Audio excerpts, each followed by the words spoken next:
I used to do lots of things.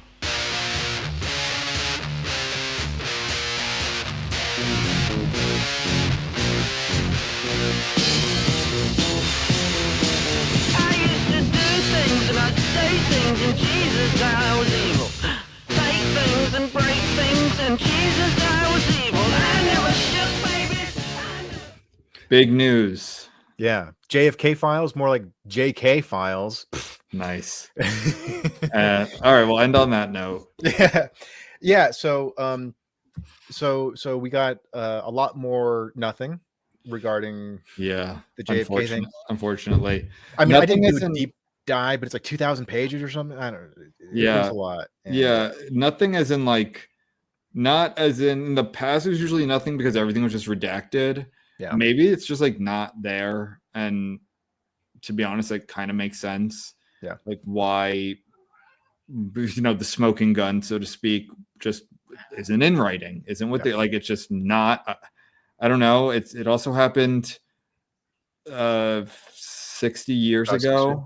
Yeah. Like things get missed. Like I don't know. It's also the CIA, like one of the most evil organizations ever. Yeah. If they were involved, which I very much believe they were to some capacity, I don't know how much. Yeah. That's I think it's a foregone conclusion that the CIA was involved to some extent.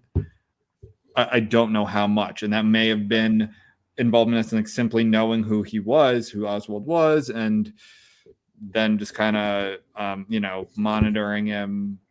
I don't know if he was some sort of cat's paw or whatever, but I don't know. It was a bummer. It was because Trump had even said before that, and to be fair, he says a lot of crazy shit, but I mean, like Sure. he did say before, he's like, he claimed to have seen some stuff regarding the JFK files, and he said, if you saw what I saw, you would want to keep it secret as well. Then when he went on Joe Rogan just before the election, he said part of the reason why during his first administration a lot of that stuff was still only partially released was because, well, a lot of the people involved are still alive, so we don't want to incriminate them just yet, sort of thing. So it's sort of like, I don't know. Yeah, but again, but also just like like you were saying, it's like 62 years or whatever. That's a long time that's plenty of time to paper shredders have been around for a while. Burning, just like burning the burn bags or whatever. Look, if he's gonna be the fuck shit up president, then let's do it. Yeah, let's do it. Let's see where it goes. Let's rebuild whatever. This seems like such a. I think polls have been done where majorities of the country don't believe the Warren Report's narrative, which if I remember correctly, the Warren Report's narrative is, Oswald was the single shooter. He defected, of course, and again, when I say narrative, that means a fiction. No, a lot of these are proven facts, in undisputable facts. Yeah. He defected to the Soviet Union. To be honest, I've listened to some stuff about it. They didn't even really want him. He was kind of disillusioned with life there. And then, if I remember correctly, also realized, oh no, it's not the Soviets who are doing communism, right? It's actually the Cubans. So then he became obsessed with Cuba, and he was in the embassy, I think months or weeks in Mexico City. He was at the Cuban and I guess Soviet embassies there, and not to rehash the whole thing, but more he acted alone. He was crazy. He was an ex-Marine. The whole thing, he was a bad shot. I always say, I think about that, he was a bad shot, yeah, for a Marine maybe, and I don't know. My theories, I was pretty convinced for a while about the theory of Oswald and the Secret Service during that time. They were out partying real late. They were really hungover, and there was an accidental firing, accidental discharge.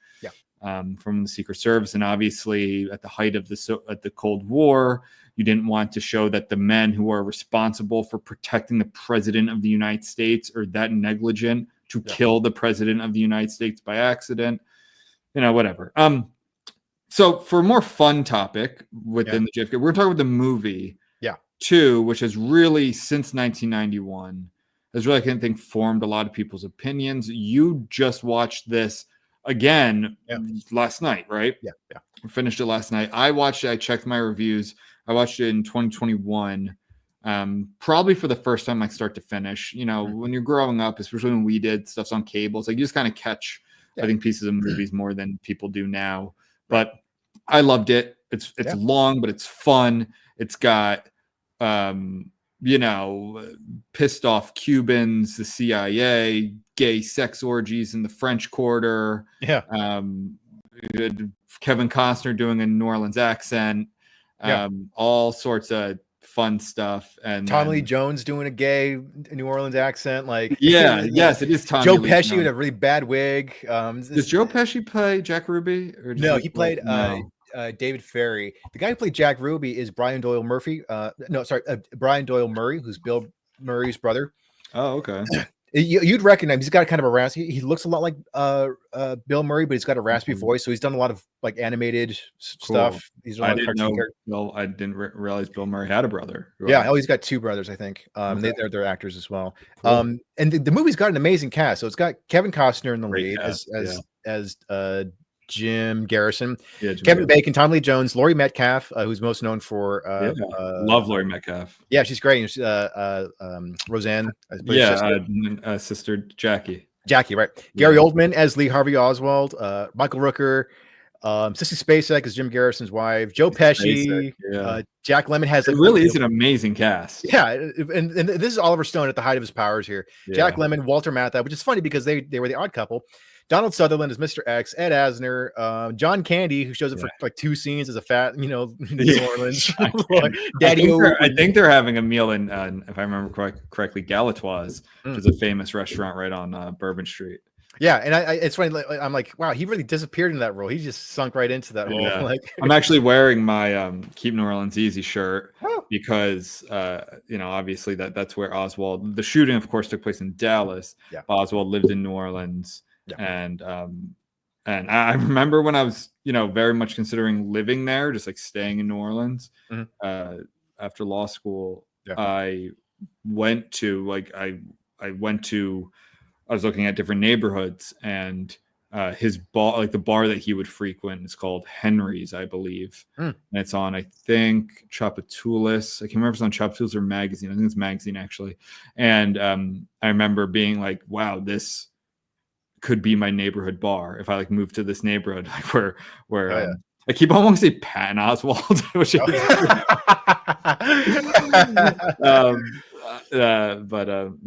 Oswald's bar, which is pretty funny. This is like this kind of small dive bar, which is great. Is it still there now? It's still there too? Yeah, it's still there. Nice. So interesting fun facts about the cast. Jim Garrison himself shows up as Earl Warren. So it's kind of like his sworn enemy kind of. And then another fun little factoid. Wayne Knight plays one of the like Jim Garrison's sort of like helper lawyer guys or whatever, which is funny because they ended up reenacting that in Seinfeld, and so Wayne Knight as Newman was reenacting that whole scene. I put that in my review. It's like I always understood the illusion from what they call like what is it, the magical loogie or whatever. The magic loogie. The magic loogie. I didn't realize that Wayne Knight was also in JFK, which makes it that much funnier. Side note, Wayne Knight might have the name that corresponds the least with the person who has it. Like that guy does not look like a Wayne Knight. Like when I think of a Wayne Knight, maybe for obviously I'm thinking like a Batman type character. I guess it's a combination of the Dark Knight and Bruce Wayne, but like Wayne Knight just does not seem like a guy who looks like Newman. To me, it like when I hear the name Wayne Knight, I think of like a 90s R&B singer, like a big, like handsome black, like seal sort of guy. Or like like parachute pants. Yeah, exactly. Who's that? Not Master P. What's his name? Who's the guy who did Can't Touch This? Oh my God. I know exactly what you're talking about. The Hammer Time guy. Hammer Time. Oh yeah. MC Hammer. MC Hammer. Yeah. Hammer Time guy. Like Wayne Knight. Yeah, maybe like an R&B, a Peaches and Cream 112 type guy. That's like more 2000s, but anyway. Well, it's not him. It's chubby white guy. Chubby. I would say a little more chubby. Oh yeah. But yeah. Anyway, so the movie's got a killer cast. Yeah. This is Oliver Stone. So this is his first of like presidential biopics because he ended up doing Nixon and W later on. But yeah. Yeah, I really enjoyed this movie. I thought the weakest parts were the Yeah. family parts because it showed like Jim Garrison's getting so obsessed with his case, Yeah. and then it's kind of messing up his family life. And like I was starting to agree with, like it should have been given more weight, or should have just cut it out of the movie entirely. Because I'm just like, Sissy Spacek, get the fuck out of the scene. He's trying to like solve who killed the president, but like it was Yeah, just it's like like that's not why we're watching it. That I feel like that was much more. I noticed this too, and I think some of this is good, some of this is bad. And like peak blockbustery movie era is like 70s through the 90s and the 2000s. Like I almost felt like every movie had to have certain things in it. Whereas like you had to have the love interest, you had to have the sex scene, which is like not just people having sex. I mean like the sex scene for lots of movies. And like I appreciate how more modern movies the last 15 or so years, some just kind of dispel with that. Real quick, I'll say another side note. I just watched actually for the first time The Martian, which came out like a decade ago. I didn't with Matt Damon. Yeah, Matt Damon. And one thing I'm watching this, I'm like, you know what I give this movie credit for is that the basic plot of it. It's a guy as astronauts. He gets stuck on Mars for a very, very long time because they think he's dead and they have to leave the storm, whatever. And it could have been very easy to make him sympathetic by just having like the wife and the children back on Earth. Like they have a funeral for him, or like the news that he's dead, and of course he's not, and just like the longing for that, like that would have been very easy. Yeah. And I haven't read the book. I don't know if that's in the book. I'm assuming it's not, or they would have included that, but maybe it is. Yeah. And they cut it. But like I appreciate the movie more because while they did have that element for other characters about like the rescue squad basically, like they didn't have like Matt Damon. He doesn't have a wife or kids. Or even like someone back home, not even like a friend or something. He's really just, he is an astronaut. This is his life. Yeah. And I thought that was really cool, which like if that movie came out, sorry, I have cat hair in my mouth. If that movie came out in 1998, totally different. Right. It definitely would have had many shots of the wife and the kids and growing up without dad and their dad stuck on the planet. Yeah. So anyway. No, I appreciate that. And the way it's handled in JFK, it feels a little bit like a studio mandate. Yeah. Where it's like, hey, we there's too many guys. We got a lot of big name actors. Can we at least get one? Sissy Spacek. We got it. We got her on contract. Yeah. Put her in the movie to play the wife. A couple dramatic scenes. Yeah. It's also why you get a 3-hour movie. Yeah. Well, how long is the movie? It's 200. Well, the director's cut, which you watched, it's 205 minutes. Yeah. Even the regular runtime, 188 minutes, is over 3 hours. Yeah. So, but again, that's also like the difference between those two things is one's real, one's not. Like Jim Garrison is a real guy, was a real guy. Yeah. So okay, you want to include that stuff, fine. But I get it. It's just like that's not why we're here. Like a lot of lawyers and policemen and detectives, they all have issues with their wives. Like they all have issues with their spouses. That's not why we're watching this movie, but and it's weird because it ended up being kind of tacked on to give it a little bit of a happy ending because like there's all this like marital drama, and then so I don't know if you remember, and this also happened in real life. So Jim Garrison is suing. He's got a lawsuit against that guy Clay Shaw, and so he presented all this fascinating, compelling evidence to the jury, and then in less than an hour they came to a verdict of him being not guilty. So it's just sort of like, what the fuck? Like, how did like you just completely ignored everything and then but then the end of the movie, because it's a Hollywood blockbuster, it shows Jim Garrison and his wife and kids walking down the rocking out of the courtroom together and happy music playing. It's like, you lost the case and we don't know who killed. Like, this is not a happy ending. Like this should be like a bleak, like I don't remember. So you just watched this movie. I remember the gay stuff. How does that play into this again? It's a really it was really complicated, but like David Ferry was Joe Pesci's character. He's secretly gay, and then Clay Bershman is or Clay Shaw is secretly gay as well. Yeah. And so that's how they kind of met and I think they're in the CIA. They have connections to it or something, but then Kevin Bacon's involved and he's super gay, but he's just like, hey, I'm already in jail. So yeah, I'll tell you everything you want to know, buddy.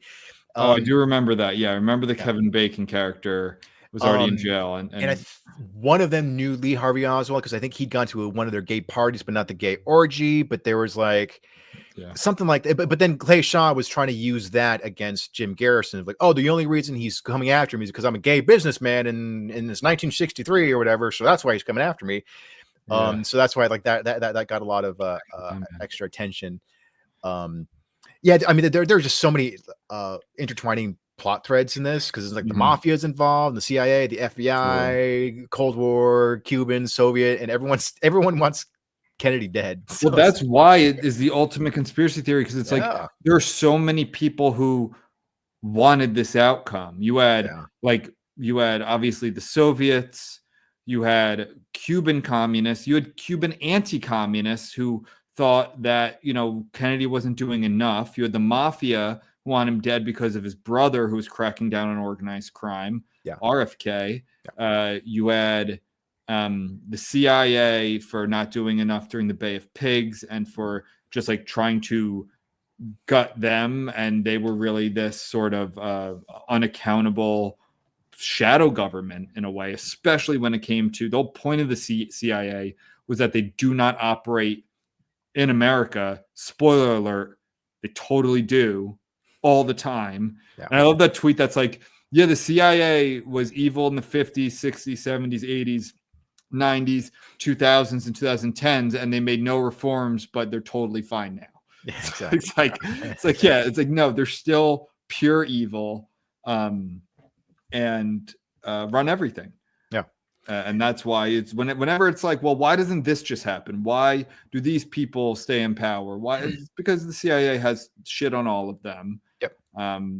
You know, let's even start getting into, we're not going to start talking about Mossad and Epstein and these groups. We're not going down that. This is not that episode. But yes, they have their long tendril fingers and everything. Right. So interestingly enough, are you familiar with that guy, Michael Francese? He's a former mob guy, but he's got a cool channel where he reviews mob movies. Yeah. No, I don't know. What mob was he in? He was in the Capar regime in the Colombo crime family. Oh, the Colombo crime family. What's his name? Michael Francese, Faranz. Yeah. Oh, French. Yeah. Okay. Friends.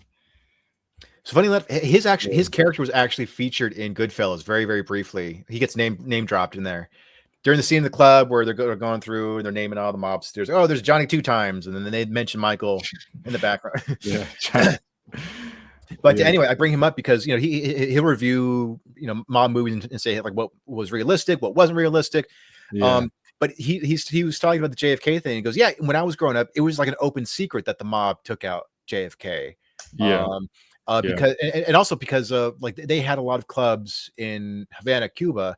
So they were like, oh, like, you know, you know, that would fuck things up for us. So I don't know. They just had some. Well, they already, I mean, that's in The Godfather, right? Or Godfather 2, where they're watching, because the Cuban Revolution was what, 59, I think, right? So they're, you know, Michael Corleone's watching the revolutionaries, you know, like blow themselves up and stuff, and he's like, yo, they're gonna win. Like they're going to beat the Batista government. And that messed up a lot of their plans down there in Havana. It is kind of crazy to think that there was a time where like Cuba was this destination for Americans. Like, it was even crazier. There's a time where Cuba was also going to become a state. Like Teddy Roosevelt very much wanted Cuba to become a state, like Hawaii is now. And maybe if it did, we wouldn't have Hawaii. I don't know. Like I very much believe that. Like when we got to 50, it was like, oh well, okay, that's even. Let's just not mess with that. Maybe and that would have Hawaii didn't become a state, I think, until 59. So Cuba would have been way before that. But anyway, so what was I going to say here about? I forgot what I was going to say about this guy, but I was going to say another side note about like you're saying this guy kind of tells you what's true and what's not true in like mob movies. I do remember the anecdote of did you ever watch The Sopranos? I've seen bits and pieces, but I haven't seen any full Okay, episodes. well, there's like a famous, like in the first, it might be the pilot even. There's a scene where Tony is having, a barbecue at his house, having a cookout, and he's wearing shorts. And apparently, I think, I don't know if this is apocryphal or not, but like apparently I don't know if it's David Chase or someone with the show got a call, like a shadowy call, like, yo, this, like a mob boss would never wear shorts. For authenticity's sake, and then hung up the phone or something like that. That's what we always said. I don't know if that's true or not, but it's like one of those things. Yeah, like, yo, I wouldn't be surprised because I mean, Michael Francese, he's talking about like, if you're at a dinner and you're with a bunch of mob bosses, and the guy's going around, he's pouring wine. The way he would pour wine would determine whether like you're good with him or you're on his bad side. So if you poured his wine, this is a whiskey bottle, but like if you poured wine like this into your cup, that means like, okay, you're a friend. But if you poured wine like this, if you poured it with the backhand, that means like, I don't really give a shit about you. You better watch your back, sort of thing. But yeah, check out his channel. It's pretty cool. He talks mob movies. He talks about like what it's like growing up in the mob and everything. I mean, he's reformed. He's all Catholic now. He served his time and everything. But it's pretty interesting. But yeah, he said like just growing up, it's like it was an open secret. The guys would just joke about like, yeah, we're the ones who killed JFK. Like, yeah, it might just be bluster to but I definitely, I mean. And then there's the whole like Jack Ruby thing, because some of the counter arguments. I was also listening to the Fifth Column. I was listening to some other podcasts, some kind of more conspiracy theory minded, and Fifth Column being much more like skeptical, where it's like, okay, if Oswald was such a bad shot, why the fuck would they hire him to shoot the president? Right? Like if he was so bad, or if the mob really did do this, why would they wait for Oswald to get arrested, to be in public, to then hire a guy who everyone knows from Dallas to go shoot? Like, no, they would just kidnap Oswald, put him in a car, shoot him in the back of the head, and throw him in a river. So I get those arguments too. It's like the mob is better than this. Like they're smarter. This was also the 60s. Like the mob had a lot of power at this time in the early 60s. It's not like it is today. So I feel like the mob would probably have some pretty good shots too. I feel like they probably have some good. Well, a lot of those guys, like they came back from, I mean, it's literally Michael Corleone. Like they came back from wars and they went into that. Some didn't, some did. And yeah, I'm sure they have some good shots. No, that is like a special kind of shot where maybe they would need a marksman to do it.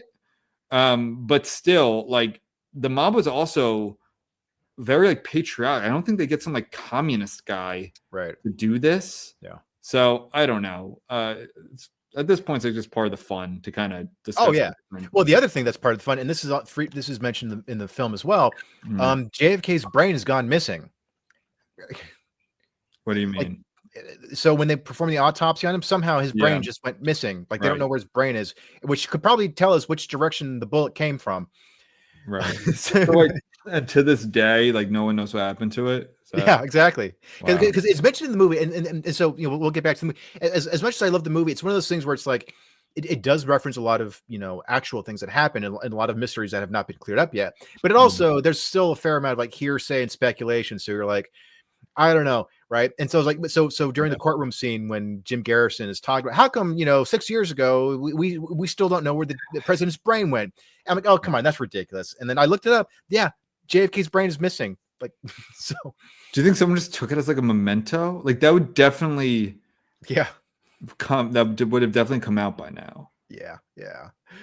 Imagine you just like cool. You go into like your grandfather's basement and there's a jar with some shriveled gray matter in it, and it's the president's brain. JFK, that doesn't spell anything. Yeah. That's I forgot about that. I was reading my review so I gave it an 88. So this was great. I really liked it, and it was great. And I remember there's one scene though where it's like Donald Sutherland, who's fantastic in the movie. He's basically just doing like an exposition dump, and it goes on for like 20 minutes. And almost like I was always like, is this a parody? Like, it was like now you see where it's like, no, that's where the parody comes from. Like the expositions when they're satirical, shows or movies or whatever. It's like, oh, this is like where that comes from, is this character in the JFK movie, because he's Mr. X, right? Deep Yeah. Throat, which Yeah. is one of the rougher nicknames I've Well, heard. Deep Throat was that was the Nixon thing. Oh, that's Watergate. right. Yes, that was Watergate. Okay. So this was like another inside. Why did I just hear that then? You're right. I get them mixed up too. I mean, Yeah. it's just like government insiders leaking. They're kind of like the information. same figure type. Yeah. Like there's some kind of figure. Yeah, Deep Throat was, Watergate. Yeah, and it's funny because like when I was watching this, I didn't realize how because like I knew it was a hit movie and I knew it was highly acclaimed and got all these Oscars and everything, or Oscar nominations rather. But as I'm watching it, it's like the parody thing. It seems goofy, but you're also like, I can't think of any other movie that did this. So it's like this is like the source of a lot of that stuff. Like the Simpsons referenced it a lot. There are a lot of really corny lines where it's like, I'm sure in the 90s it probably came off as really powerful and like, oh man, that's a good line. But you watch it now and you're like, I mean, like Jim Garrison, talking like, people, we are through the looking glass here, and so it's just it's like that kind of a little goofy, but But I do appreciate the earnestness of the movie, though. Yeah, it's great. It's a really fun watch, like regardless of your theory or whether you have a theory or not. It's like an interesting. It's one of the most important cultural moments in American history. Yeah, another thing I love about the movie too is John Williams' score, and so he. Yeah, I just saw that he was nominated. Yeah, he got a much deserved nomination for that. It's one of the most like intense, anxiety-inducing scores that he's done. And it's funny because he's known for doing Star Wars and Indiana Jones, all these big, like majestic, iconic themes. But when you're watching that, it's like he gets really dissonant and really like it's just very discordant and disjointed. So all the scenes were like, like the editing is great where it mixes like documentary like footage with like real reenacted footage, but in black and white, and it's cutting back and forth. And it's like this really intense music. It's like you almost start to feel like you're the one piecing things together. You're the guy, with the map and everything. Like you're the one piecing it's all coming together now. Yeah. And so like his music accentuates like the mindset of a conspiracy theorist so unbelievable. Like it's paranoid, it's suspenseful. Like you're onto something, but they're watching you too. This also one of those movies where I just catch myself saying like back and to the left, back into the left, back into the left, and like I just said back, like whenever just like that thing kind of comes up, any sort of like, it's in the back left, like back into the left. So good. It's just like a tick. Yeah. What a killer movie. There's another thing too where I was like, that didn't happen. You guys made that up, and I looked it up. I'm like, holy shit, that did happen. How come that doesn't? So the magic bullet, which caused 7 injuries between JFK and I forgot his name, but he was the governor of Walker. The Texas governor at the time. Yeah. One bullet caused 7 injuries. Right.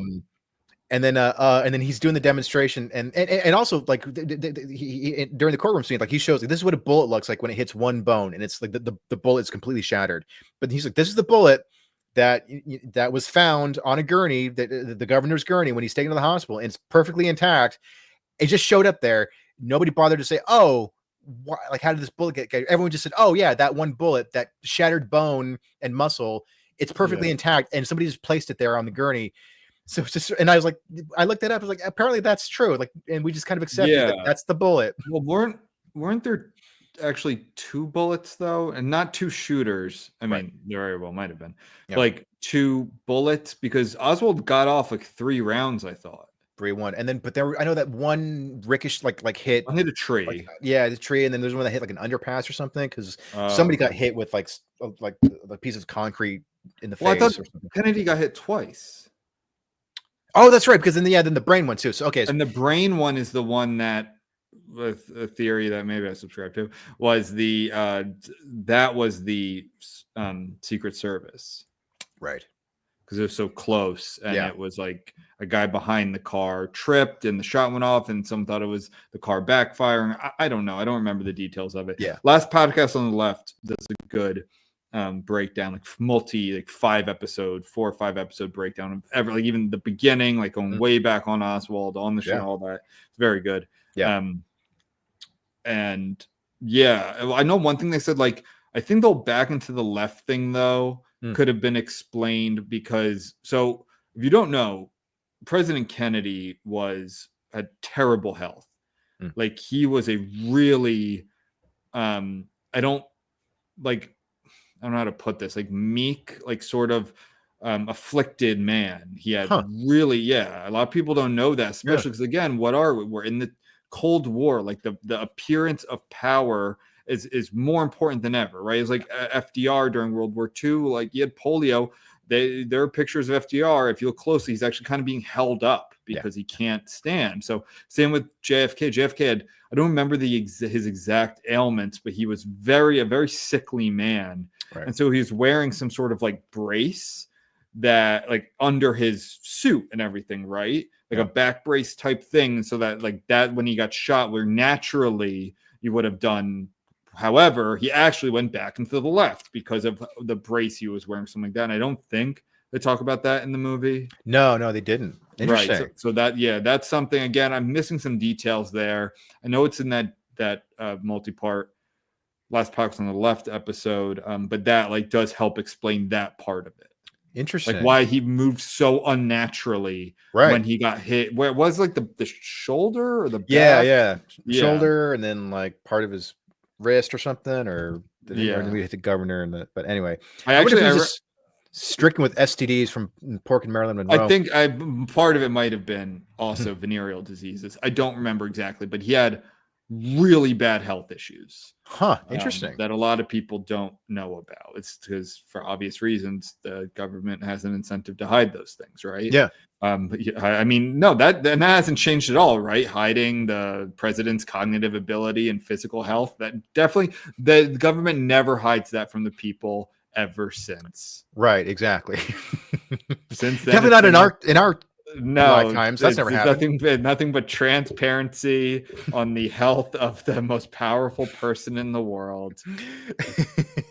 if they're kind of, some of them just get stutters after 80 years, and so sometimes they just they're totally fine and are completely with it. I read somewhere in a book, I'm not going to say what it is, but a book that says that like if a president is like wandering off during the middle of the speech, it's good. It means that he's been presiding so hard. He's got things on his mind. He's quick to action. We're the slow ones for not being able to keep up with the meandering. There was one other element though, but because Mr. X, we don't really know who that guy was, or I guess we do. L. Fletcher Prouty was his name, apparently. Or at least he was the inspiration for the character X in Oliver Stone's JFK. There's a part in the movie, and this is one of those things where I'm like, that sounds ridiculous. I have not looked it up though, so I don't know if this is true. I don't know if you can verify this. But there's a part in the film, so when Donald Sutherland is info dumping, and he's telling the story how, like just before the assassination, he was sent to. They said the South Pole for a vacation, which seems like that's not really explained. I don't know, maybe South Pole is a euphemism for something. But anyway, so like the military just sent him out during the assassination, and then so he's like on his way back. He's at an airport in New Zealand, and he picks up a newspaper saying, the president of the United States has been assassinated. He goes, but New Zealand is 8 hours or 10 hours ahead of the U.S. time. And they hadn't even behind, I think New Zealand's behind. New Zealand's ahead, aren't they? No, because Europe is ahead. Oh well, then I guess this. Anyway, I could be misremembering it, but there's a part where he's talking about the time difference. But he goes like, "How could New Zealand have known about it when it's saying that Lee Harvey Oswald has been charged, even though in the U.S. he hadn't been charged for another 4 hours?" No, that makes sense. That makes sense then. So if he's seeing a paper in New Zealand saying something like this, that would make sense. This could have happened in the U.S. The U.S. is ahead. The U.S. is ahead. So I haven't looked that up yet. But it basically was saying like, how did New Zealand find out about Lee Harvey Oswald being charged 4 hours before he was officially charged? Exactly. Yeah.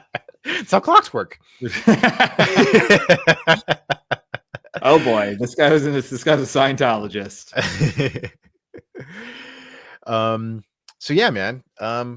This was a pretty killer movie. This guy's a Scientologist. Was that? Prouty, Mr. Oh, X is a Scientologist.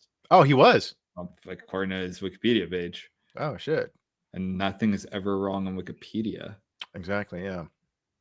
Yeah. Interesting. Interesting. Yes. Well, tell me more because you just watched it. What else? What else? The gay orgy scene cracked me up. Because like they were just like all like with, like powdered wigs and like Weren't they they were all, all like like covered in paint?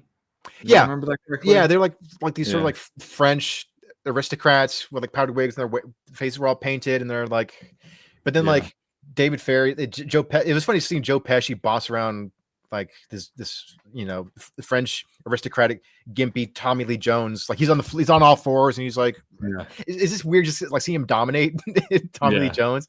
Yeah. So. I don't know.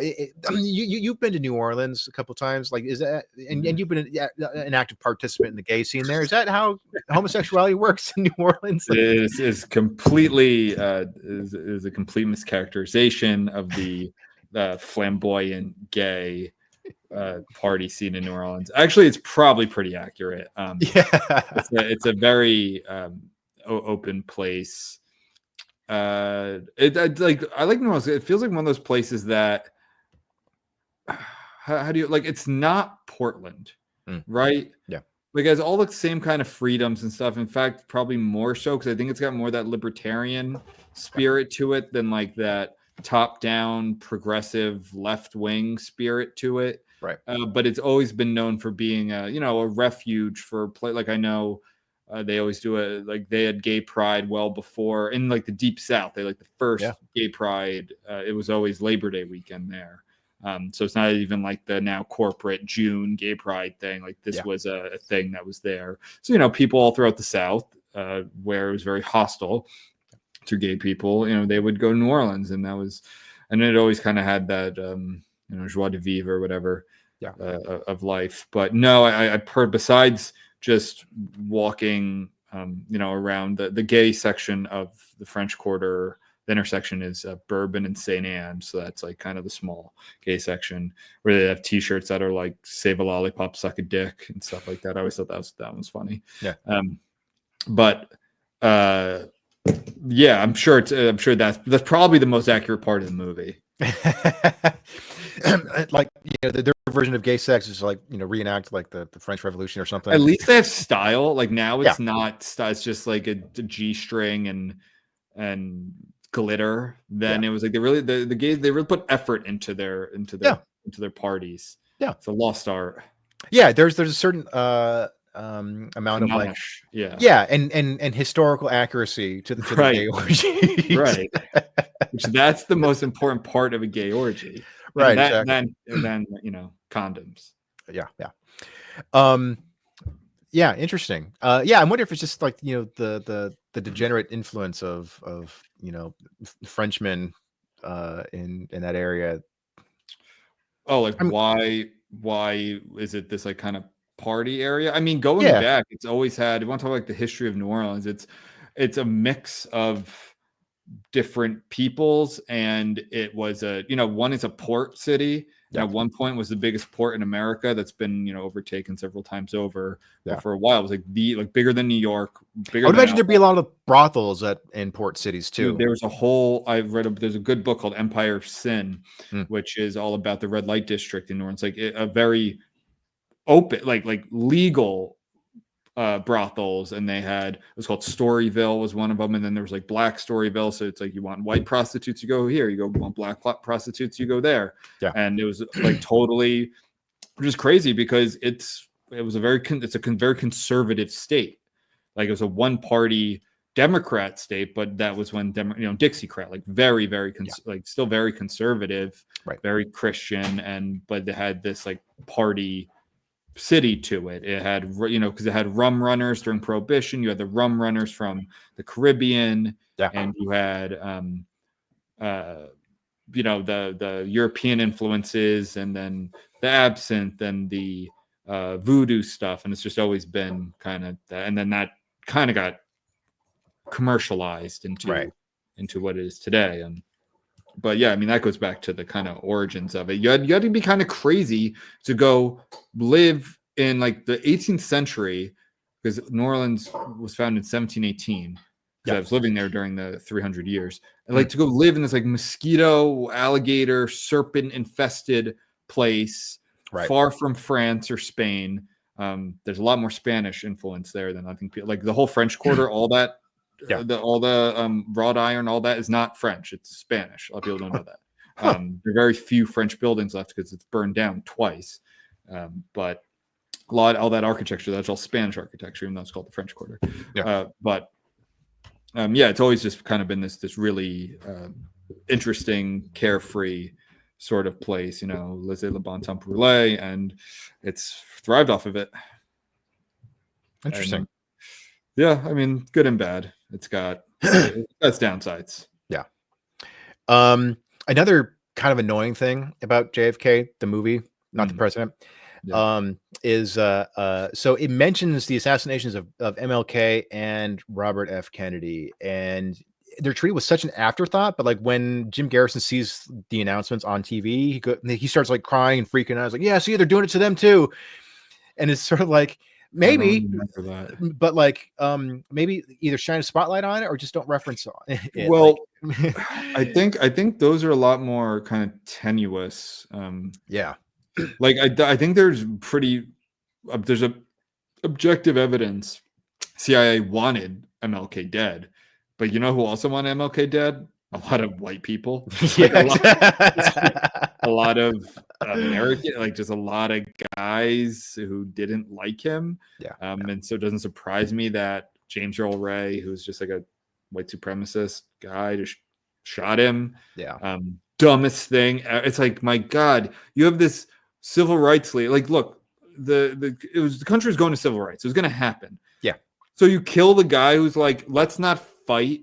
Let's hold hands and let's, uplift each other and now, content of character, not color of skin. No, let's kill that guy. And meanwhile, you have Malcolm X over there who's like Mr. And the ironic thing about it is black people killed Malcolm X. Black Muslims killed Malcolm X, where like a white Christian supremacist guy killed MLK. That's the irony of life. But and then RFK, Sirhan, who's like a Palestinian guy. I don't know. That one has some weird facts to it. But I think he just killed him because of the U.S.'s relationship to Israel, which that hasn't changed at all either. It's not like that. That's or I should have said that's that, and that's completely changed today. Right, exactly. Our relationship with Israel. So I can't see any Palestinians wanting to kill anyone in our government. Is there a Kennedy curse too? Because wasn't there a Kennedy who died in the 90s? JFK Jr. That's right. Not a plane crash. I remember that. I don't get why. Like, I feel like half of like small planes crash. Like, I don't. Or at least like, famous people tend to die in them. It's like, why? Oh my God! Like I feel like all these. Whenever you see like a plane crash, like the vast majority of the time, it's like these like small planes. He died, I think, flying to Nantucket or like Cape Cod or something, or Martha's Vineyard, one of those. And Kennedy then, strongholds. right. And then Ted Kennedy killed a woman. Oh, that's right, Chappaquiddick. Chappaquiddick. No, there's absolutely nothing wrong with RFK Jr. He doesn't have any hang-ups, no issues. He's great. There just seemed to be a head-related thing, though, between JFK and RFK. Well, he doesn't have his whole brain, but neither does his uncle. So that's just kind of par for the course. That's one magic worm. That was a tough look. It's like, worms eating my brain. Look, I love RFK. But he's a character, though. He's a character. He's definitely a character. Oh man, dude, they're the closest thing we have to royalty. Is like I would much rather have that kind of royalty than like the Kardashians or some shit. Or the Markles. Meghan. Do you listen to Tim Dillon's podcast? This most recent episode about Meghan Markle. It's very funny. So is he talking about her new show With Love? Oh God. It's like Meghan moments with Meghan. It's like, and that's just a moment. That's a moment. So JFK. There's a good article in the Spectator, which is kind of like The JFK Files will infuriate conspiracy theorists. It's by Nigel Jones. The author's British. You know, he's basically saying like 2,000 documents were released. Some were so faded or poorly photocopied that they're illegible. Some were still redacted. But it's not like this, I think, is the biggest release in I mean, maybe since like, I don't know, the beginning, since like the Warren Report or whatever. I don't know exactly. But I still don't, it's not really answering. It's basically just saying like, oh, well, this person talked to this person. Okay, the CIA lied here about like how much they knew about this, but okay, like, oh my God, no, the CIA lied about stuff? No way. Like, it's like, okay, there's no smoking gun, so to speak, right? There's nothing like that. This should just be called like, CIA cover up, the director's cut or the extended cut, or just like, it's just more which begs the question. It's like, okay, why wasn't this released 40 years ago? Yeah.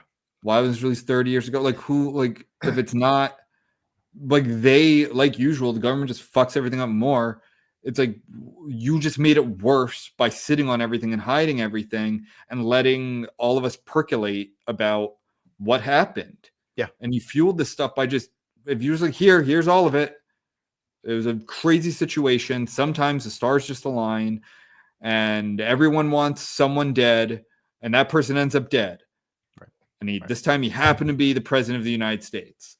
Right. And a lot of things. It was the Cold War. All these disparate groups wanted him dead. And you had the guy who clearly had mental health issues and was a fanatic, who also happened to be trained by the U.S. Marines. And Kennedy happened to be in a city that they told him, do not go to Dallas, Mr. Kennedy. This isn't the Dallas of 2024, where it's like this blue dot, where it's like the 2/3 Democrat. It's in like the modern Democrat party. Like, no, like Dallas was a hard right city in 1963.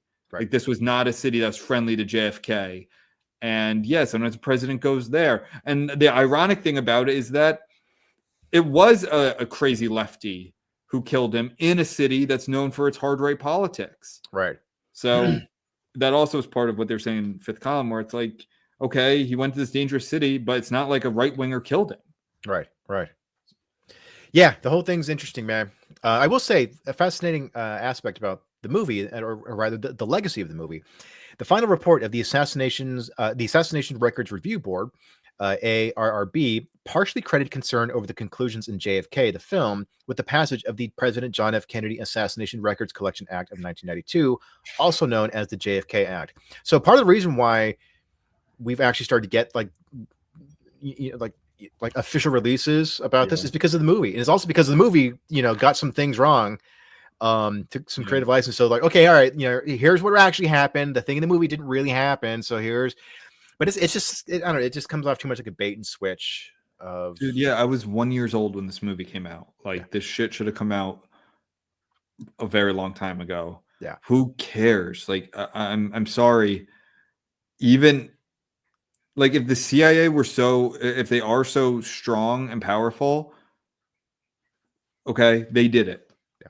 Who's going to stop them? Yeah. Seriously, though, who's going to stop them? Us? We can't stop them. We don't know who the fuck they are. Yeah. Well, besides Alyssa Slotkin, who's the senator in Michigan. Just hilarious. It's so typical that, like, go off on a tangent here, that when Trump gave his his most recent speech, it's technically not a State of the Union. Yes, congressional speech, whatever thing. It's like the modern Democrat Party, yes, is this centrist CIA agent. And yes, she's still a CIA agent, because you're never not a CIA agent. And like, that's who gives the response to Trump. It's like, it's so typical. But anyway, I long story short, go, if you haven't seen the movie, for some reason you just missed it, I don't know what happens.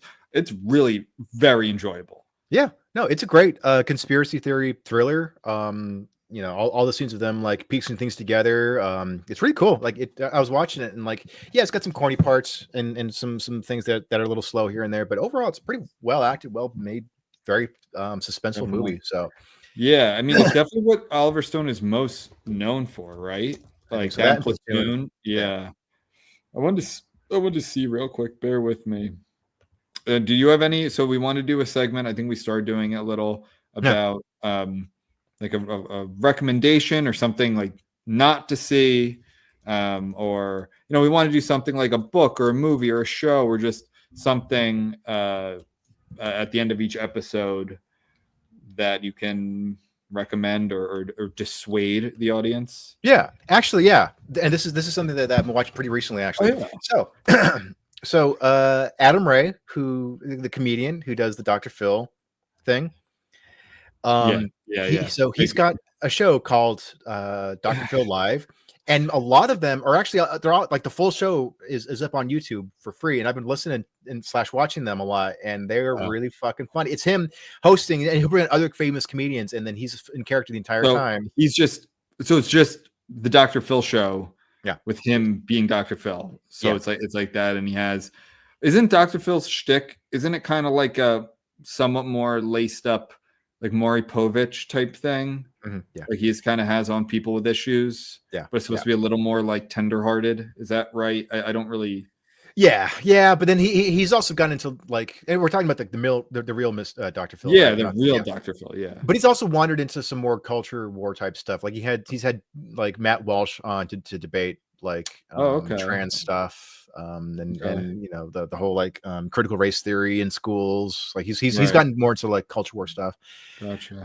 And he's done the podcast, and he's been on Joe Rogan multiple times and stuff. So actually, so I have not seen this yet, but from what I understand, Adam Ray as Dr. Phil has a comedy special on Netflix with the real Dr. Phil. They do like a back and forth together. They have like a Q&A with each other. And it's funny. So he's asking the real Dr. Phil actual like questions, and then Dr. Phil would be like, "Yeah, I think my favorite color is blue," and then he goes, "Our favorite color." That's good. I like that. That it's funny because like the real guy, Adam Ray, is like he doesn't talk like that or look like it's a very funny kind of transformation. And it's funny because I thought it was like a gimmick at first. I was like, that's your whole, as a comedian, you want to be known as the guy who plays Dr. Phil. But when you watch it, you're like, this is fucking hilarious. Yeah. So anyway, I've been watching a lot of his shows on YouTube, like the Dr. Phil Live things. So his shows on YouTube? Yeah, they're all on YouTube. Okay, they're all called Dr. Phil Live. So cool. And so he's been doing this thing. He's great at like these sort of like conversational things, but like kind of put them in the right place. So for example, he's done this thing where he'll go on another comedian's podcast, and then he'll tell a joke, and then the comedians laugh. He's like, "Oh my god, that's so funny! Hey, real quick, can I tell you a joke that I wrote this morning?" And they'll be like, "No, I'm all right." and he'll keep doing it. And he did the Bert Kreischer twice in the same episode. So he tells him another funny story, and he goes, "Dude, I gotta tell you what happened this morning between me and my wife." He goes, "No, I'm fine." Good. So shit, dude. So I'm looking at Oliver Stone's filmography here. I didn't realize. So he wrote Scarface, yes, and Midnight Express. Yeah.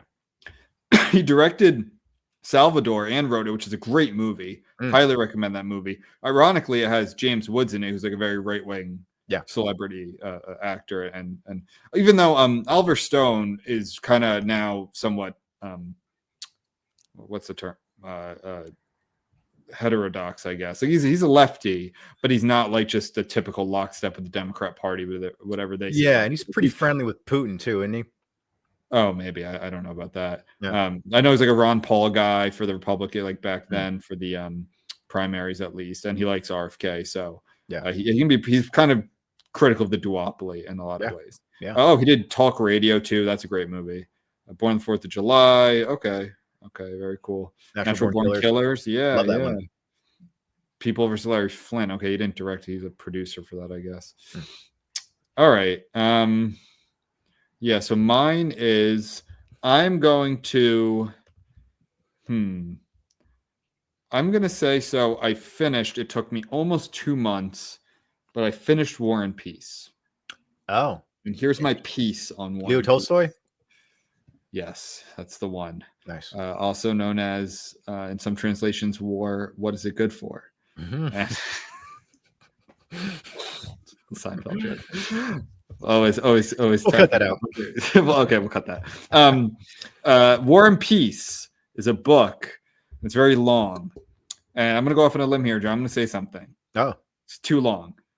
Is there like an unnecessary romance? It's just too long. It's unnecessary, a lot of stuff. I mean, it is wonderful in so many ways. And I think it's one of those books that if you're just a fan of literature, you consider yourself a well-read person, you should read it. It's too long. Yeah. Plenty can get cut.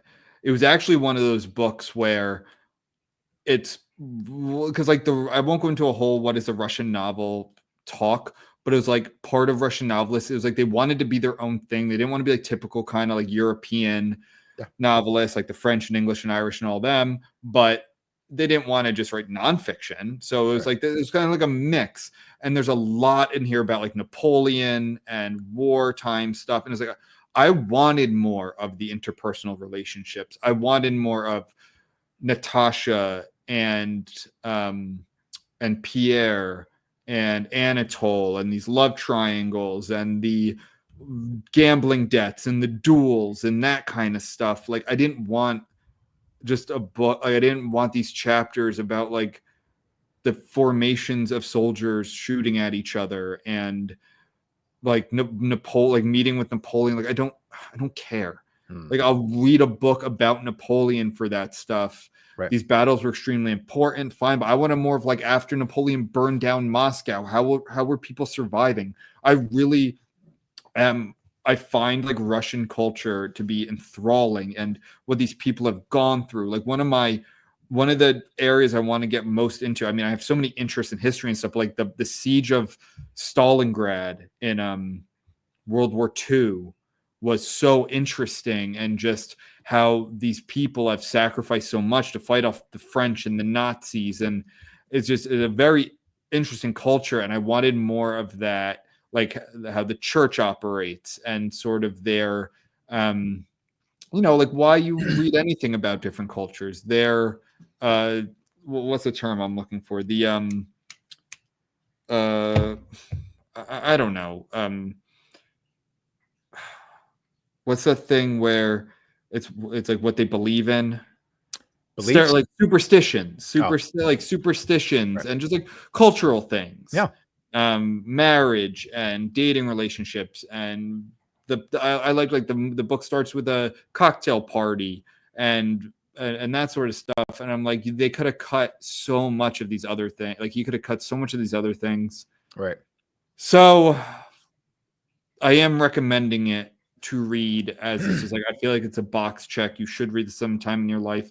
Sure. It took me almost 2 months, and that's reading it pretty much every day. Yeah. But it's War and Peace. I can say I read it. I think a good fifth of it could probably be cut. It'd still be one of the longest books. Right. And it'd be more enjoyable. It reminds me of a meme that you've probably seen, but it's like it was British authors, and it was like I die for the Queen, and then it's like French authors. It's like I die for love. I know it's British authors that die for honor. Yeah. French authors that die for love. American writers, I die for freedom, and then Russian writers, I die. Yeah, very, very good. Yeah, Actually, like Russian literature is its own category, obviously, but it's like its own style. Yeah, I love Dostoevsky. We kind of have like a family heirloom type thing that's gotten passed down for 3 generations. Is this kind of worn copy of Crime and Punishment? Oh wow! Like I have a version that I read, just like a small kind of bantam. Books version, but there's this really cool version that my grandmother gave my aunt, that my aunt gave to me, that's kind of brittle, but has like these really interesting pieces of art in it, like these hand-drawn pieces of art that's very cool. Brothers Karamazov, of course. So and others like Master and Margarita, Bulgakov, Lermontov. Like there's a lot of great Russian writers. So yeah, Tolstoy. It's a lot. Yeah. I'd read it. Give it a go. All right. Well, JFK, and we hope you're listening. Yeah. And anything else, man? Anything? No, I think we're good. Yeah. All right. Well, everybody fight the crits and stay reckless. Stay reckless. Fight the crits.